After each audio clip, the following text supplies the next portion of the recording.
Bonjour à tous, merci de nous retrouver dans cette première vidéo de la finance décryptée. Aujourd'hui, nous allons répondre à une question que je suis sûr vous posez tous les matins en vous réveillant. C'est est-ce qu'un fonds qui a un rendement de 12% peut être plus avantageux qu'un fonds qui a un rendement de 15%? Et heureusement, un prix Nobel d'économie, Monsieur Sharpe, a répondu à cette question.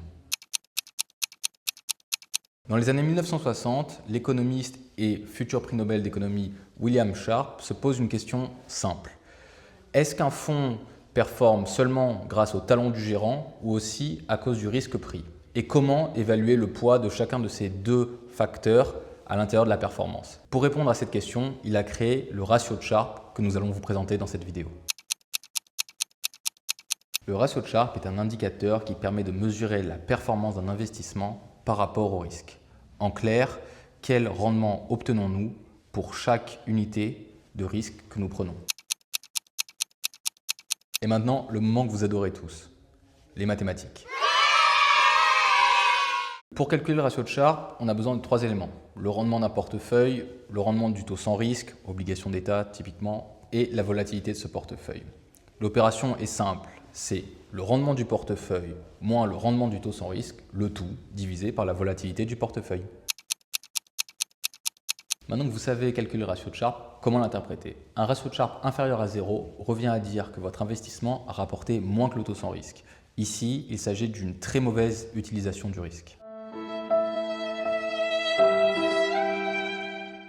Si votre ratio de Sharpe est compris entre 0 et 1, à ce moment-là, ça veut dire que vous avez été rétribué plus que le taux sans risque. Votre rendement est supérieur au taux sans risque. Cependant, on peut considérer que vous avez été mal rétribué pour le risque pris.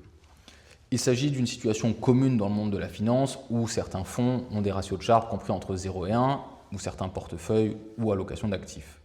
Il n'y a rien de catastrophique ici, cependant il est important de faire un point sur ce sujet afin de comprendre pourquoi cette situation apparaît.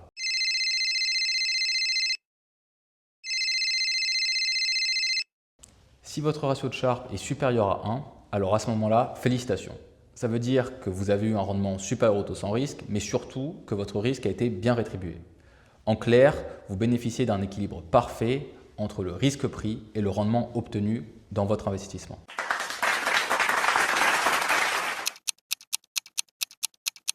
Maintenant que vous savez utiliser le ratio de Sharpe et l'interpréter, prenons un exemple concret. Imaginons un portefeuille avec un rendement de 12% dans un cadre où les taux sans risque sont à 2,5% et la vol à 8%. Cet investissement-là aurait un ratio de Sharpe de 1,19.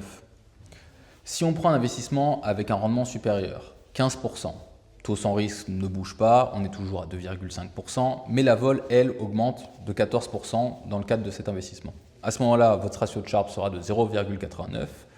Ici, on peut voir que dans ce cas, l'investissement avec le rendement le moins élevé est celui dont la performance est la plus qualitative par rapport au risque pris. Bien sûr, le ratio de Sharpe a aussi ses limites. Il ne s'agit pas d'un instrument magique. Il se base sur des données passées qui ne prévoient en aucun cas les données futures. Il faut aussi faire attention à son utilisation. Il est important de le comprendre dans une temporalité assez longue. Un ratio de Sharpe sur une temporalité de quelques mois n'a pas du tout la même valeur qu'un ratio de Sharpe sur une temporalité plus longue, type 3 ans. Donc c'est important de bien comprendre ces éléments-là avant de l'utiliser. Et bien voilà, vous avez la réponse à la question que vous vous posez tous les matins en vous réveillant. Comment interpréter le ratio de Sharpe, comment l'utiliser et surtout en tant qu'investisseur, comment le comprendre. Merci beaucoup d'avoir suivi cette vidéo. Quant à moi, on se retrouve dans une prochaine vidéo sur un autre indicateur extrêmement important en finance, le bêta. Merci beaucoup. Au revoir.